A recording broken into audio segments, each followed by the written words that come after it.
Not that long. Thank you. Okay, welcome everybody. Welcome to the Water Race Committee meeting, Wednesday, 22nd of November. I'll start with the Karakia Timatanga. Maiti tamonga rā kiti tai. Maiti tawa tanga rara kiti awaraki. Tēnei hati hapori hawhi ai taratahi. Whano haramai ti togi. Hamwai huei tai e. Thank you. So welcome to everybody. And I will call for apologies. We have apologies from Neil Wadham, Ron Mark Mayer, and Jill. Is that correct? Jill Eastham? Yep. Jill Eastham. Any other apologies that we know? I don't think there is. Can somebody move the apologies be accepted, please? Thanks, David. Seconded by Steve Gallen. All those in favour, please say aye. Against, carried. So conflicts of interest. Has anybody got any conflicts of interest that they wanted to clear on today's meeting agenda? No, I don't think so. And there is nobody speaking in public forums. So we'll move on to the confirmation of the minutes of the last water race meeting held on 16th of August. I presume and I hope that you've all read these, and if there are any matters arising or discussion or questions, please. I haven't got anything. They look pretty good to me. Anybody else got any questions, discussion or comments, corrections? No. Okay, we'll move on to confirmation of those minutes. Can I have a mover? Somebody that was correct at that meeting, believe they're correct. Record. Thank you, Steve, and seconded John McFadgen. All those in favour, please say aye. Against, carried. Okay, we'll move on to the first report, the water race financial report. The author, Kyra's here, so welcome, Kyra. You want to present your report? So these are the financials for the period ended 30 September. I'm presuming that everybody's read them. And yeah, there's not a lot going on for the first quarter as per usual. So there's not much to talk about. The depreciation is probably the big standout in the variance report. That's just due to the consent not being done yet, so the depreciation hasn't started. So the resource consent is capitalised when it's complete, and then it's depreciated over the life of the consent. And because that consent hasn't been issued, we haven't capitalised it yet. So the depreciation charges, we'd budgeted for the consent to be complete. That hasn't happened. So the depreciation charges are less than budget on that one. Yeah. Did anybody have any questions, or did they want me to look at anything? So I could probably preempt a question, so one of the questions that is regularly raised is the overhead charge that is comes through to the rural water race, and I can update the committee and say that as part of the long-term planning process, we are updating all overhead allocation charges across all of the activities that council undertakes, not just the water race. And so the piece of work that we are looking at doing for the water race will be incorporated into a review of those overhead charges. And I think where we're probably leaning towards and interested in a steer from the committee is to how those overheads should be allocated, whether it's a measure of time that is spent as well as expenditure, or whether it's a pure expenditure measure. But at this stage, I just wanted to update the team. The process that we go through will be a review of the overhead allocation, and then that will go up to council for a consideration of the overhead allocation as part of the budget process. That will all go out for consultation as part of the LTP, and then will be adopted towards the end of June next year and become next year's budget item. So that's the process we're working through.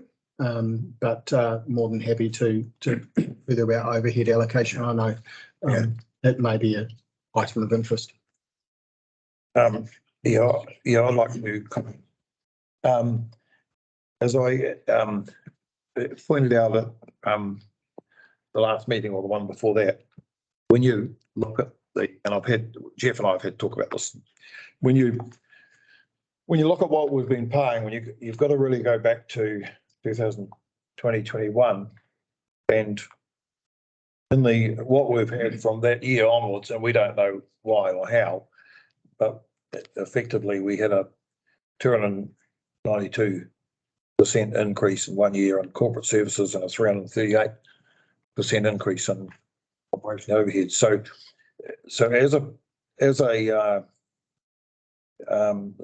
when you look at the percentage we're spending, if you combine the two numbers and you look at the moment and you're looking at 336,000 in corporate service and operational overhead, which in a word is administration, I suppose, is not really. Mm-hmm. So at the moment, on our present budget, we're spending 40% of our ratepayers' money is going to corporate services. Now, there's been an error or a twist up or whatever's happened 3 years ago, but that's really what we've got to address. And over the years, for a long time, I have actually questioned it.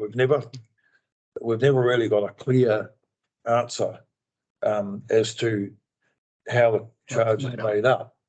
So what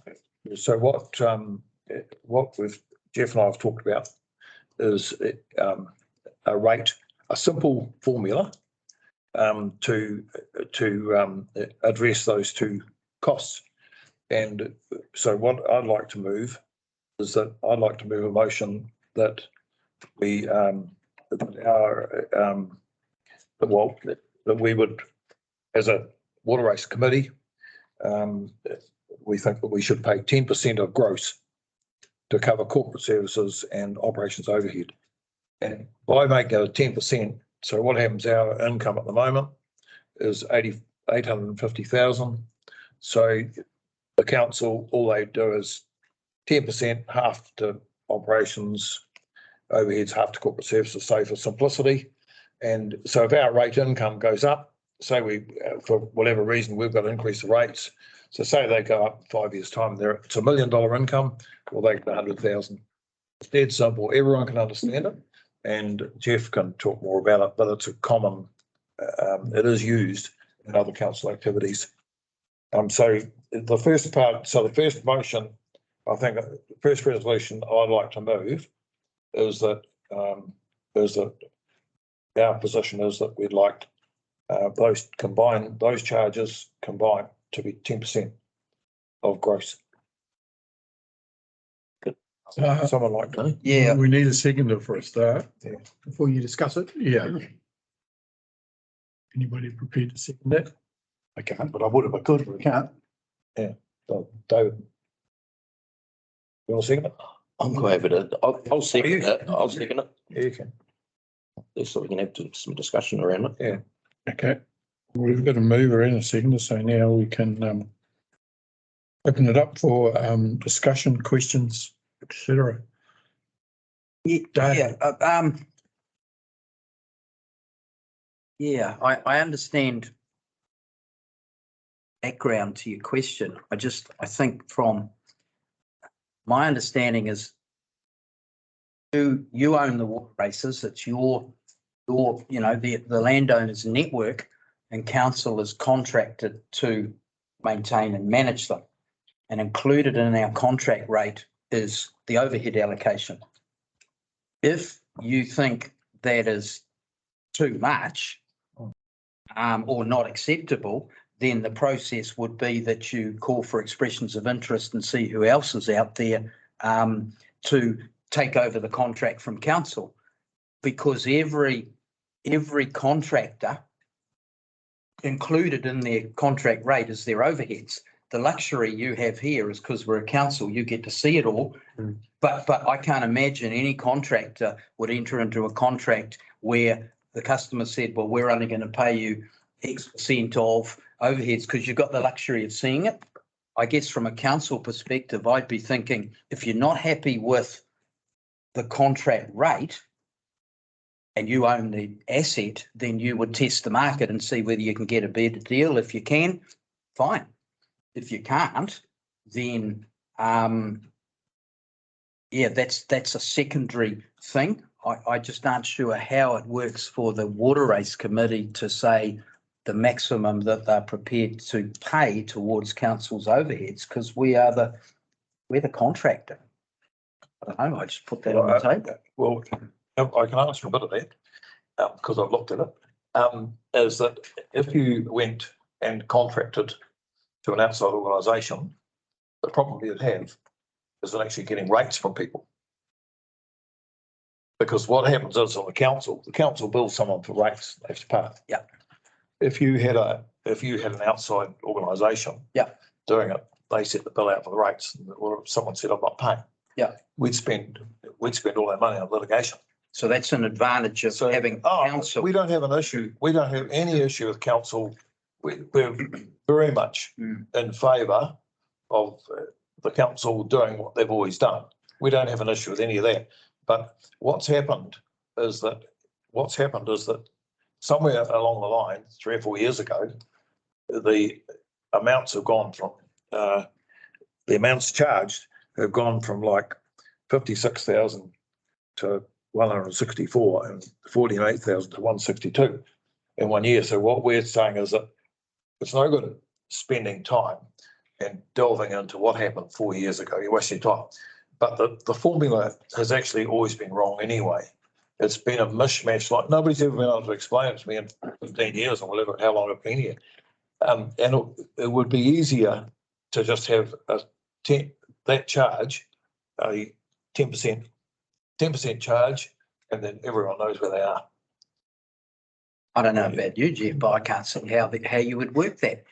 More than happy to answer.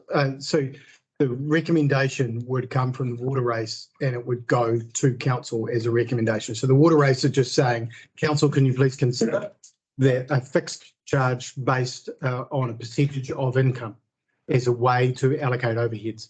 And I think that's a fair request on behalf of the committee to go, council, we don't understand how the overhead allocation currently works. We think a better way to do it might be just a fixed allocation based on revenue. And that's I'd be happy to consider that request. Whether the number ends up at 10% more or less, I don't know. We're still going to do that work. But to me, the request is a fair request from the committee wanting to understand their costs. Totally get that.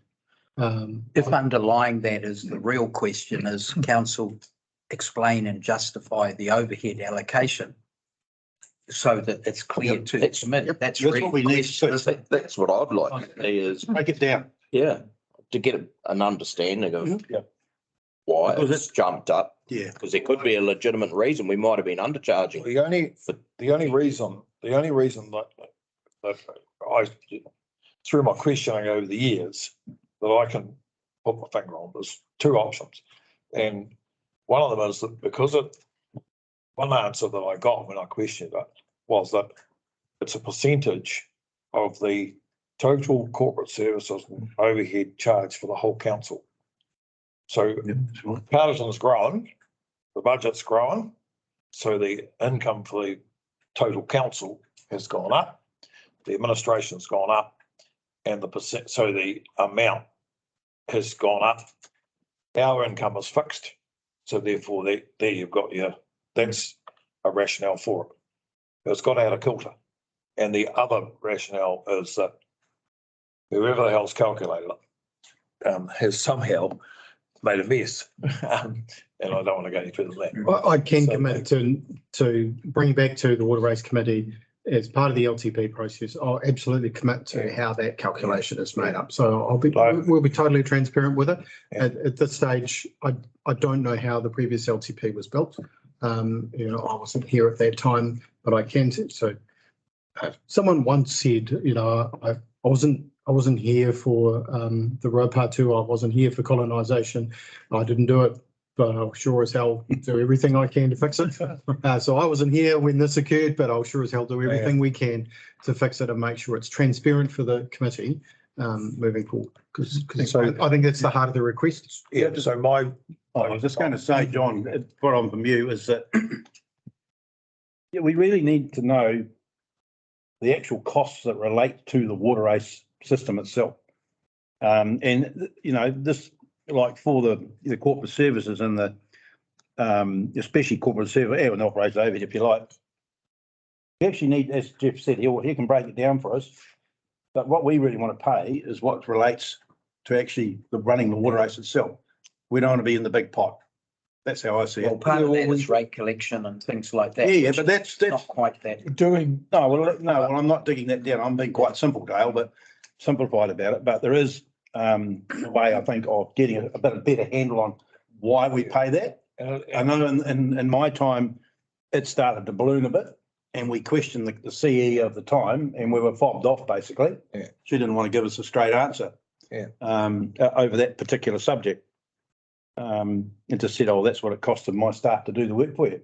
Yeah, but you see, if you've got a business with an $850,000 income and you're spending $400,000 on overseas, well, if you took it on overheads, if you paid someone $100 an hour, they could spend 4,000 hours. So I don't think anyone's spending 4,000 hours on the overheads for water race. So this is where it's obviously, for whatever reason, it's got out of hand. But my resolution might be better worded actually. Yeah.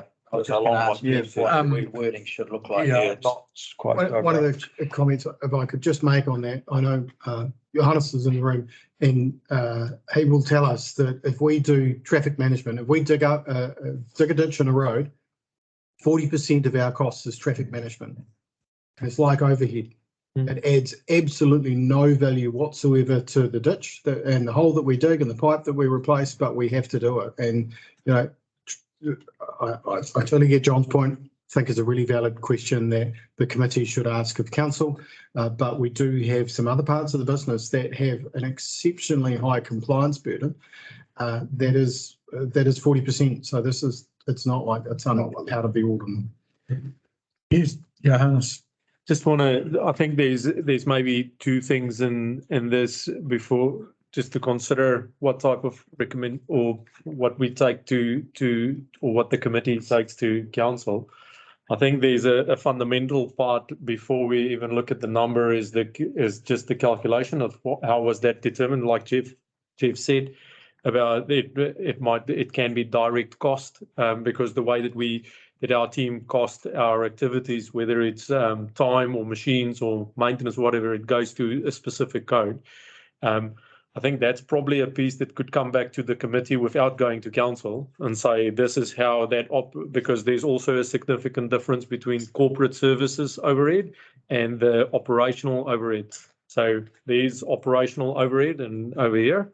So we're part of that piece. But I think the details of how that's built up can come to the committee without going to council. Then if that mechanism or tool or calculation is something that you're not satisfied with, then that's probably something to take to council. But I don't think you should be looking at the number and say we're not happy with the number without considering how it came about. Thanks, Johannes. I think probably the way forward on this is, and I know we've got a motion on the floor, but perhaps we need to have a workshop early in the new year, us as a committee, and sit down, give Jeff and Johannes time to to split it all out and then we dissect it. I know it is part of the long-term plan and review that we're doing, but perhaps we need to have a bit of a look at it before it goes to the rest of the council, as Johannes has said. Well, I mean, the overheads are the overheads for an Yeah. organisation like this. If as a result of going into the detail, this committee is not satisfied with that then changes our Way of thinking. way of thinking, particularly around consultation through the wider LTP, or whether or not we need to make significant changes to the way we operate on your behalf. So all of that will fall out the bottom of bringing the detail to this committee. I agree with Johannes. That doesn't have to go to council because no decision's been made. You're asking for clarity and better transparent information. What you want to do with that then triggers where council gets involved. I think, yeah, Brian, I think it's a good idea to have the workshop and give that information time to filter down to it, so we can have a frank and open discussion looking at the actual information as we go forward. Excuse me.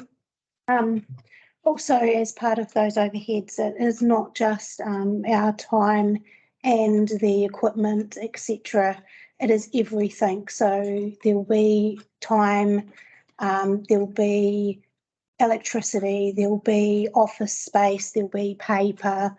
It's all, so we are working as part of the LTP on simplifying our overhead allocations and making it very transparent.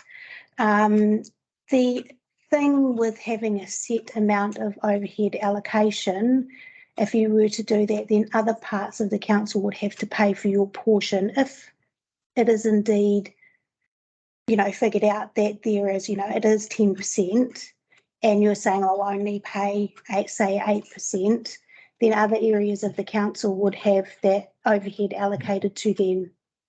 So That's for us to work out. at a plain, simple allocation. The thing is that, like, the numbers around those little things like parrot stuff, they're not worth worrying about because they're so small in relation to the percentage of the business. This is of the council, but what I'm saying is that we've got a fixed income, and then you should have a fair corporate service and charge against that income. Now, what you don't want, in my view, would be too much time spent on working out the single dollars and cents. It just wants to be a round charge. I know it will. And that's why a percentage and for yourself and those that come after you, if they know that the water race business gets charged, 10% of their gross, whatever we arrive at, then it's very simple and easily understood. You've got to have a figure that I'm keeping with the income. There's no way in the world this one's correct. But I'm sure you haven't spent $400,000 on this. But to me, there's one question here that rears its ugly head. And we're looking at a total expenditure now of close to $1 million. 922,421. I mean, it won't take long to bring in a question to a head about the viability of having a water race system for us. I mean, for some of us, it's the only water we can get, but at what cost? That's why you've got to have these things correct. That's why so it's all part of that big question, isn't it? And that discussion we're going to have. Yeah, but it's very expensive compared to what it used to be. Okay, so It's council business. Yeah. You look at council total income and the So are the tickets being personnel cost is around 30, We don't know. over 30%. Yeah, but I mean, I come back to what John said earlier, the big benefit of council being your contractor is our ability to collect the invoices, to collect the rates.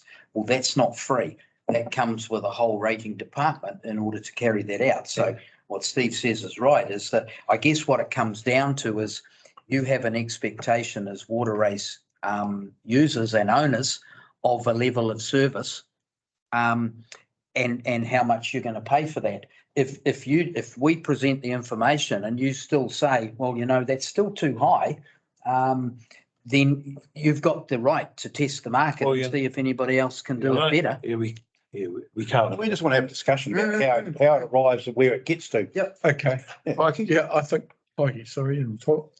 I think what's happened is that as time's moved on, but before we were amalgamated into the district we were up the south, our water race was subsidised by the freezing works. My budget was 72,000 a year and they paid 38,000 of the rates were subsidised by the freezing works. And I dealt directly with the CEO. And now we have a bigger team. Before there was only me and the CEO and my staff. Now we have a bigger group of people in which they create a cost. We don't have the freezing works anymore. So the cost of maintenance and running the system has to be passed on to the ratepayers. But whether the calculation's right or wrong, that still has to happen. Yeah, there's something wrong in this. The figures are not right. But like the rest of the running of the, if you look down the rest of the running of the water race, everything's pretty much in keeping. But it's only those two figures that are out of step. So Okay, so we've got a motion, John, we've still got your motion on the floor. yeah. And we're altered a little bit. We, Jeff's drafted the copy here. We recommend to council revise the allocation of corporate services and overhead costs to the water race for the next LTP period using 10% of revenue. So you happy with that? Yeah. You happy with that, Steve? You seconded it? Is that, Put it up, that's it. Good. well, I'm just wondering, sorry, I don't want to labour the point, but I'm just wondering, where does that sit in what we've just talked about bringing information? Like what if after, as a result of that workshop, I'm just thinking about The final decision on overhead allocation will be with council.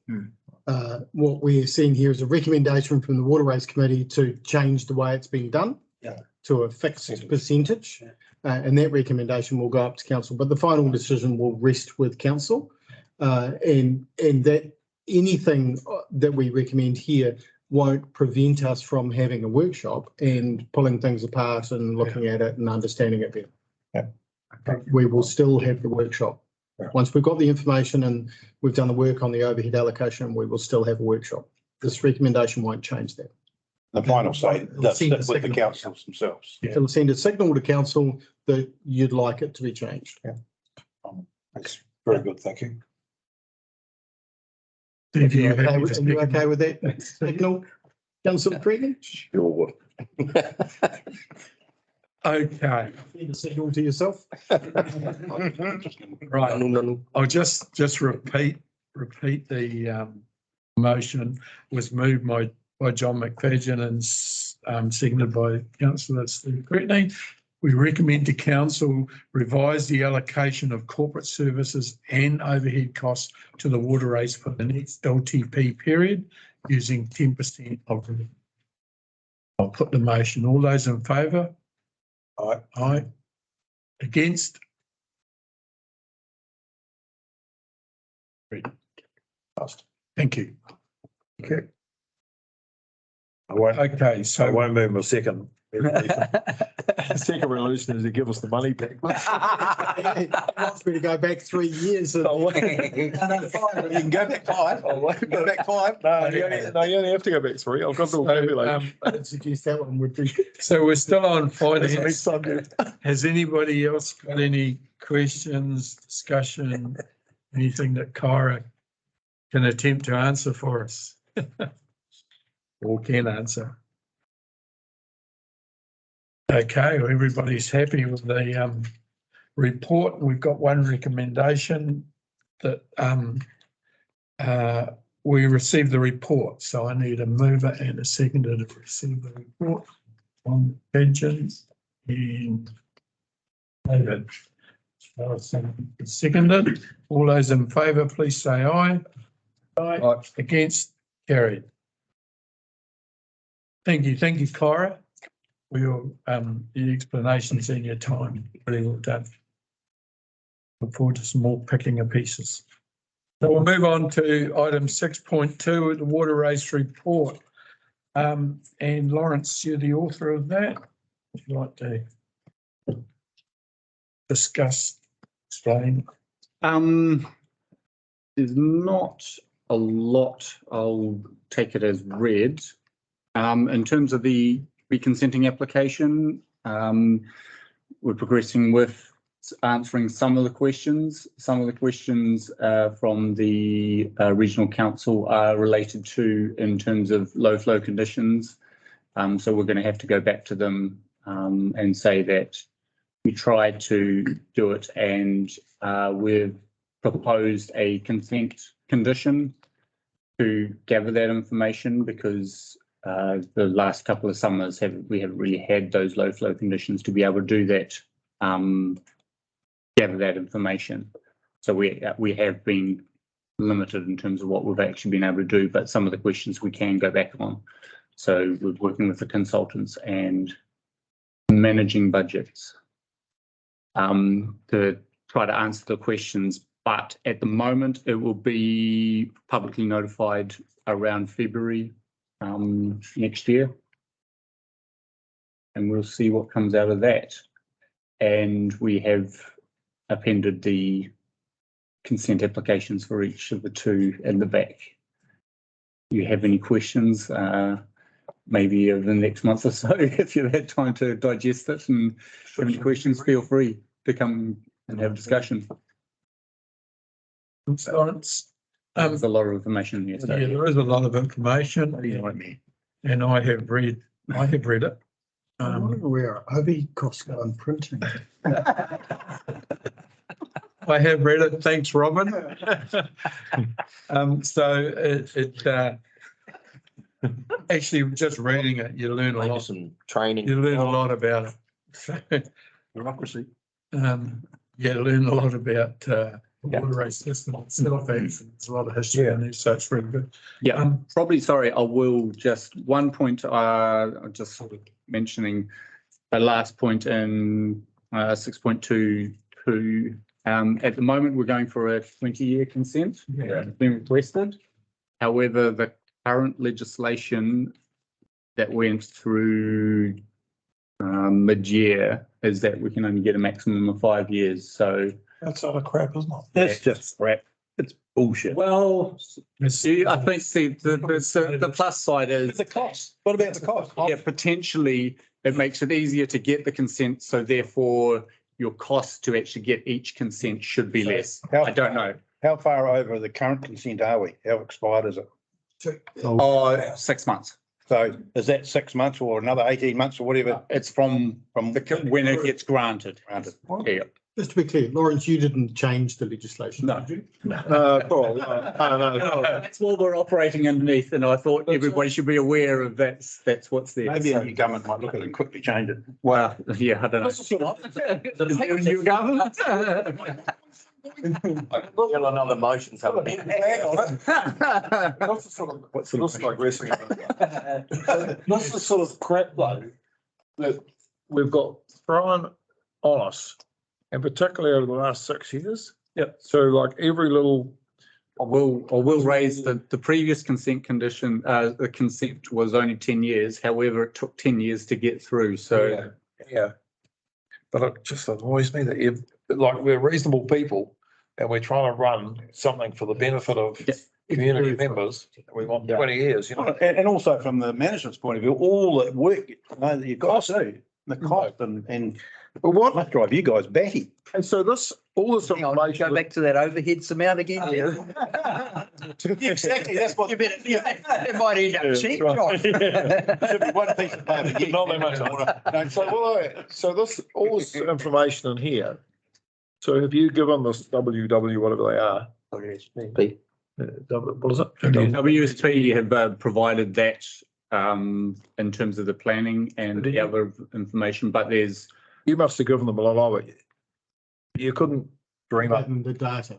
You couldn't dream up all that. stuff. no. Yes, correct. Yes, they work with, and there are actually appendices as well in terms of which you've seen before in terms of the water quality and hydrological. So a couple of quick. couple of questions. One is, we didn't get any water quality results as part of our Okay, no, I slippage. ran it, yeah. We're trying to save money, John. Yes, sir. Well, it's really important that we have a handle on that. Yeah.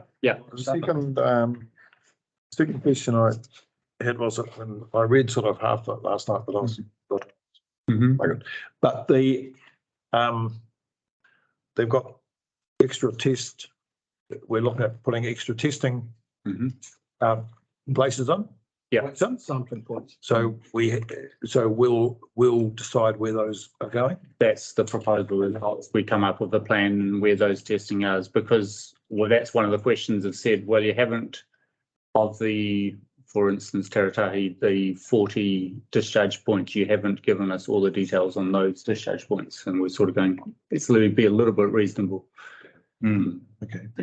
The other thing, the only bit I read, I was probably a bit like, I was surprised at some of the stuff I've read in here too. But Pikey can answer this, but it mentioned in there a couple of times that water is going into the system out of Boost Creek and Park Vale. We know it goes out because we keep it going which I'd acknowledged that we keep those streams going in the summer. But the water coming in, this is where we'll have to have a trip with you, I think, because I've got to see this stuff. Where does it come in into the system from Boost Creek and Park Vale Pay? Well, this is the problem, is that because they're not classified as one. One's a thermal stream, one's an artificial water race. For 60% of the time, the water runs into the water race naturally. But when they turn into a thermal stream, The spring. we carry it on.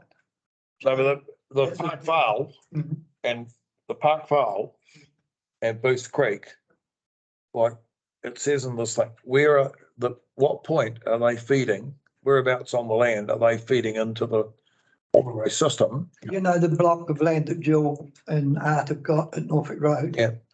Yep. They're from here to that wall apart.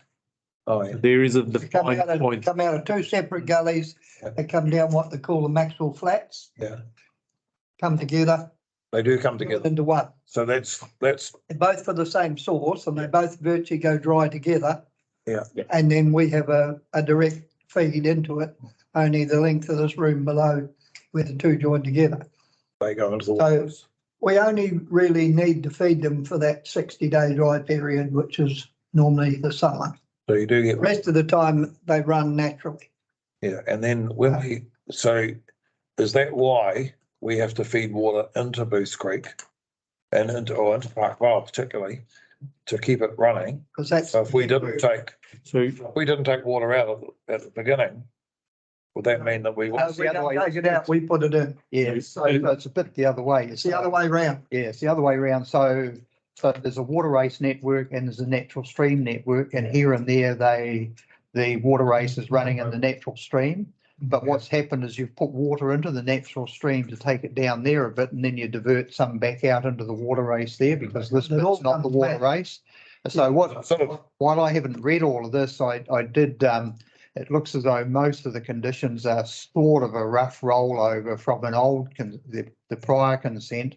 And the only bit that I did notice, and I guess there's two lots of monitoring, there's the water quality monitoring, but there's the flow volume or rate monitoring. And so there's the two flume gates that do the permanent monitoring, to record how much water you're taking out of the river. But what I'm noticing here is there are some places where there's going to have to be some additional permanent monitoring, and then also some potential or better or temporary monitoring. And so my flag's there, and we've been talking about cost, that suddenly there might be some extra cost in that. And I guess, I don't know whether Greg Butcher's still around and he does it. And so I'm wondering whether there is a more simple device for doing this that doesn't monitor the full range of flow, because that might be quite sophisticated, but it measures the flow at the critical times,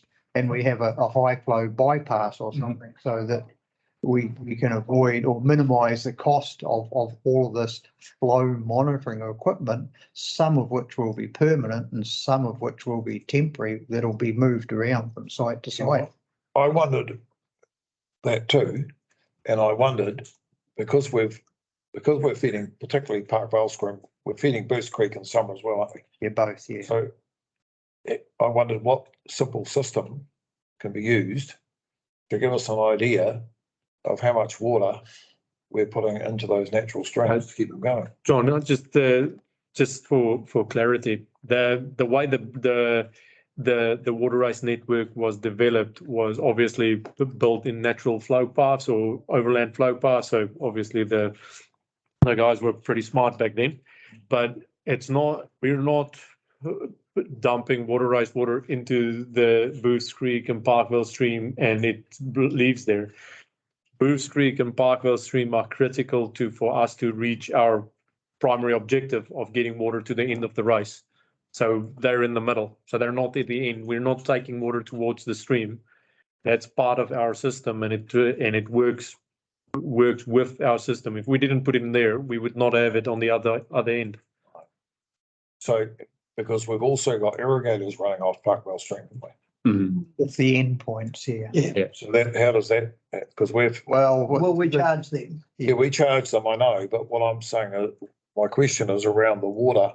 Like we've got to get an increase in the allocation to be able to get water to the end users and sustain the fish life, which we've argued about before,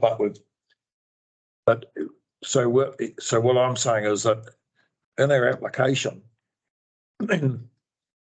we've got to, it does mention, it does say that we're supplying water to those wetlands and to Parkvale and Breast Creek to keep them going.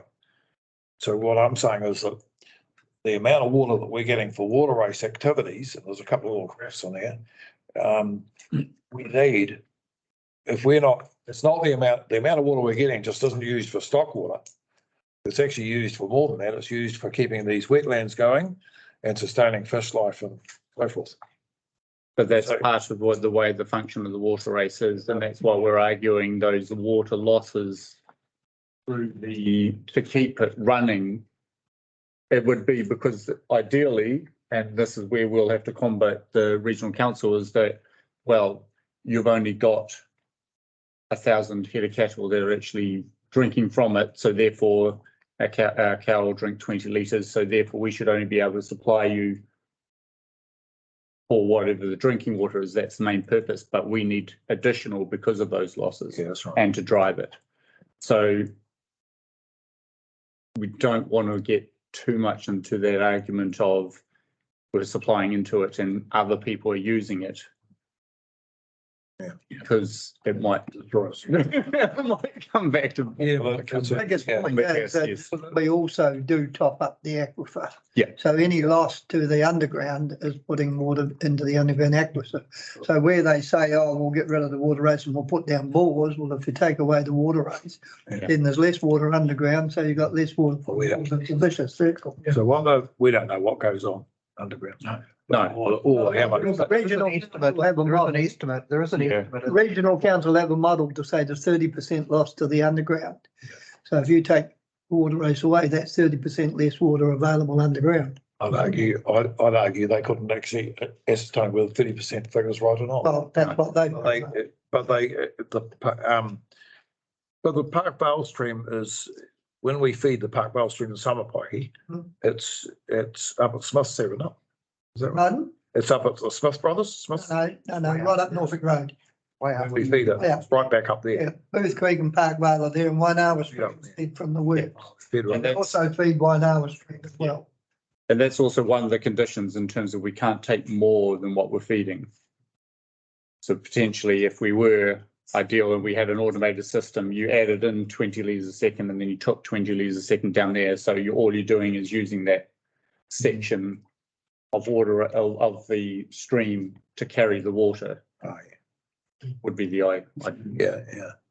Yeah, what I was reading on page 193 is that they seem to be hell bent on cutting back the resource consents as they're renewed anyway. What's that? Or allocation if you're not using it, yes. Yeah, it's That's what they're irrigation, using. irrigation or any use. Use, yeah.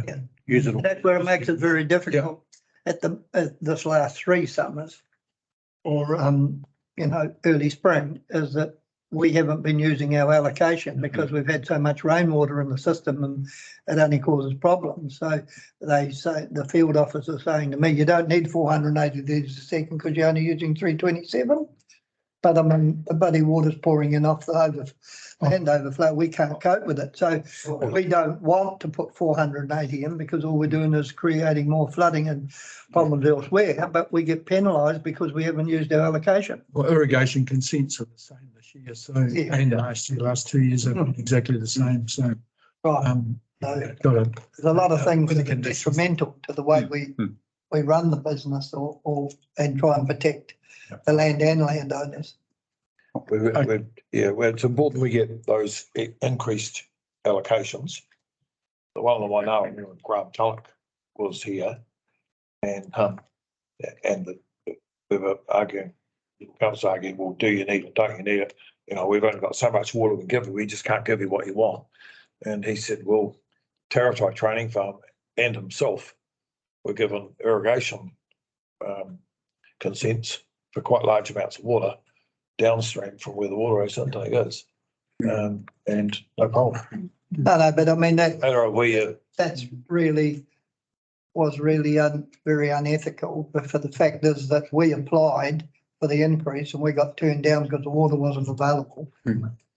The system was under a moratorium and they found 100 litres for the Taratai, 99 litres a second for Graham Tulloch in an over-allocated system and under a moratorium, which is totally against the law. Graham told us himself. Okay, we'll move on. Discussion. Yeah. I've got one question for probably on the maintenance side, and probably Mikey, you can answer this. I just see here about electric fences are becoming a bit of a problem. As I always thought they would when we're not poking them up against the water races. Are you getting cooperation for the farmers for cut-off switches, etc.? Or well, we've only just become, like the last 3 years, that the amount of fences have just taken off. Everybody's basically been pressurised by GW. So they put where a culvert under a laneway or in a paddock, they put the fence post right up against the head of the culvert. Therefore, normally when there was no wire there or a dead wire, I could pull up, pop out of my truck, grab the drag, just stand on the edge of the culvert, pull the crap out and drive away. Now, there's either 2 or 3 hot wires, which I'm not as agile as I used to be and can't jump them, but when you jump them, there's nowhere to go but in the ring where you can start. So if I go the long way and go through the gate and then walk back and then end up having to hop in the water race to get the crap out and slip over, the first thing you do is grab for something to hold on, and unfortunately it's a hot one. 9,000 or 12,000 volts don't really do my body any good. Someone should film. That's what keeps it alive. So they won't be calling it Mikey, they'll be calling it Squeaky. At least have a big stick so they can. TikTok. I have experience. It's just the time In water. It's just the time frame. I mean, where just for an example, the Smith property next door to me, Leighton Downs, they have the dairy lane that runs right through the block. The water race goes across it in 6 places. So it's easy just to rip in at my place, whip along, stop the first culvert, hook the shit out onto the next one. You're out of there in 15 minutes. Now it takes 3 hours by the time I have to stop and then walk back to the gate and walk in, then walk back, get in my truck and move on. It's just a time consuming thing. So What have we got to do then, though? Well, we're probably going to have to cut the wires at the culverts and put a switch so that we can just cut the power off so we can get through the fence and do the job and then get back again and turn the power on. You're not talking about a lot of farms though, are you? Well, it will be every farm, Dale, because every farm has to be fenced. So what? So I think there's 3,500 culverts, so you're going to need at least 3,500 switches for a start. And then you've got to put them on. I mean, it sounds easy. You go along, if there's 3 wires, you need 3 switches. Yeah, that's right. On each job. So to cut a high tensile wire, the first thing you do, you cut it runs away 50 metres. Then you screw your switch on there, then you got to go and get it, bring it up, strain it up, hook it in, and then do the next one. Is that a cost on the water race? It's on the system, whether we do it or whether they do it, it's a. It's on the farm, it's on the code of practice. So, yeah, that's what I'm coming, have we got to alter our code of practice to say that when you do a culvert, we've got to have an isolation point for maintenance. Dead wires. So we do say that we need access, we need clear access, so if so, but then we could argue that whatever intervention they've taken is not sufficient to meet the code. So, and if they don't, then obviously we need to incur more costs. So I think we could definitely be clear on it in the code of practice of how the type of access that we need, but I don't think we need to specify exactly which tool they should be using to provide that access. Why don't we, would it pay to send a newsletter, just a letter, to all ratepayers just on fencing? So I think we should finalise the code of practice. Well, Yeah, And then send that out. yeah, because I can see Pikey's got never, that's a bugger up on my electric shops. what's happened? It's a tricky one really, because a couple of places I've said to the guys, put the posts up a little bit, leaving a gap so that we can work. But then you've got to think of when they're pushing stock along there, falling in, breaking legs. But they can, the culverts, yeah, it depends on where the culverts are, don't it? Because you're gonna put some rails over the culvert. I collected some old alkathene pipe from down at a refuge pit and cut it into 2 metre lengths and then sliced it and then I clipped it over the wires. Yeah. So even though the wire's live, I can get through. Yeah. But what happens with the wind and stock, the bloody thing slides way down the fence somewhere and it's not where you want it. I haven't worked out how to clip it in one place yet. Or is it just potentially, because there could be a number of ideas, even if you just put a piece of alkathene pipe over that section. It moves. Can you have a cable tied or something like that, so you can't move? Yeah, well, the only thing with that is the weather, over years with sun breakdown, they need regular maintenance. You want something that's permanent if you can do it. I think let's focus on the code of practice and provide us facts. But that is one of the things in terms of that letter to go out to the ratepayers to inform them that GW have finished their mapping exercise and they can go view that. Yeah, so we can maybe consider on that. Yeah, just want to keep the focus on Greater Wellington on that one. The point of this is just to make you realise that, well, fencing is not helping us in quite a few ways. Okay. Another hurdle. Gonna make it a lot harder. Hurdle. Time consuming. Okay, cool. Anybody else got any more questions, discussion on Lawrence's report? I've got a question for Pikey. Yeah. What happened to those pine trees up Wainoa, Pikey? Oh, the ones at the 1 hour intake, they were scheduled to come out last February, but the weather wouldn't allow us because it was extremely wet. It's really wet there now. They are scheduled to come out this February, weather conditions. Other thing with the landowner, because we have to take them over private land to get them out, we actually have our access through the river has been lost by constant flooding over the years. At the moment, on the price of logs, we will probably have to pay to have them removed. Whereas we were looking at probably an income of 20,000 towards the water race at the price of the contract. So I've talked to Foreman Logging and asked them to give us a new proposal. And because basically I don't see the point in taking them out if we have to pay. Or we just leave them there? On the last assessment I got was 1,000 tonne of A grade. And that doesn't count all your firewood stuff. And I've asked for clear fill. That means everything has to go. So it has to go to firewood. And that, though we won't get much for that, but we will get something. But I'd be pretty hosed off after 35 years that we don't get any money out of it. Yeah, that's right. So we might, it's up to you guys, but I would suggest that if if the price is not good enough, then we perhaps leave them for another year. I don't know what the implications of leaving a tree longer than 35. Oh, wait, Nothing. No, Just 20?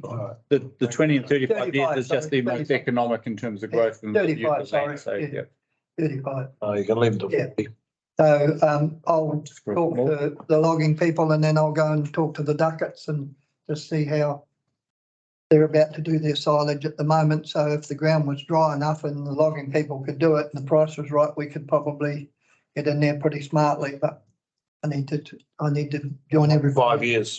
Pardon? Will the ducats still be happy in 5 years' time that we go through? They're pretty touchy now. They said that if we didn't get them this year, they might stop us having access.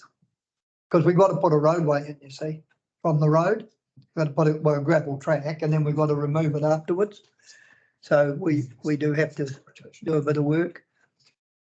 No other. And the last talk I had with Vince was that if we did put a gravel track in where he wanted it, he may allow us to leave it there, which would suit us.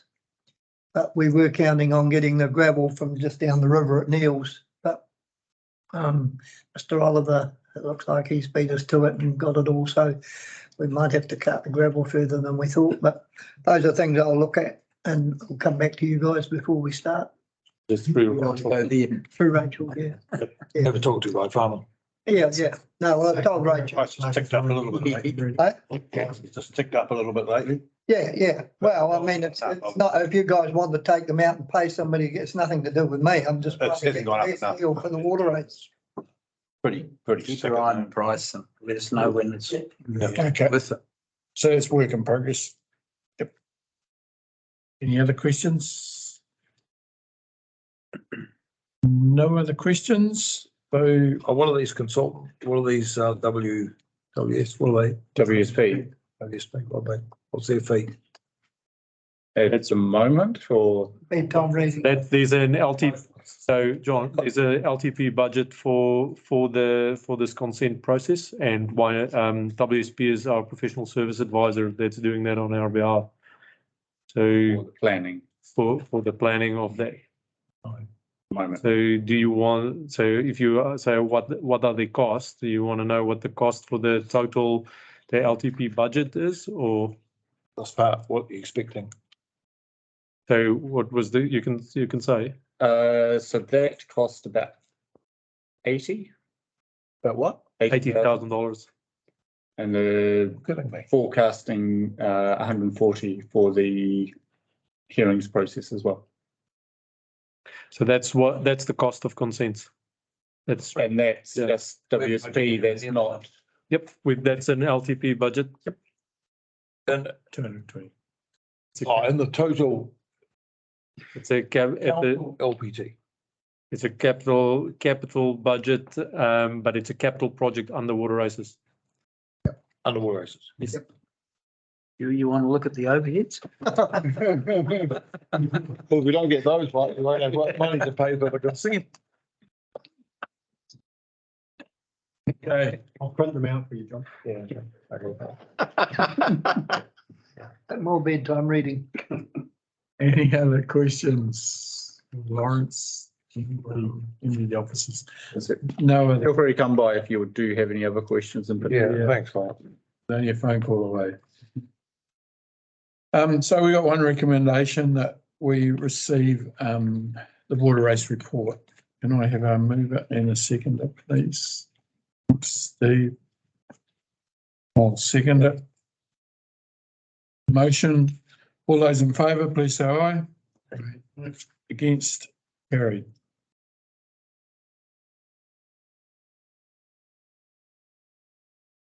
That's, yeah, so we'll close, we'll close with the Karakia Whakamutunga, and Dale's going to read that for us. Sure.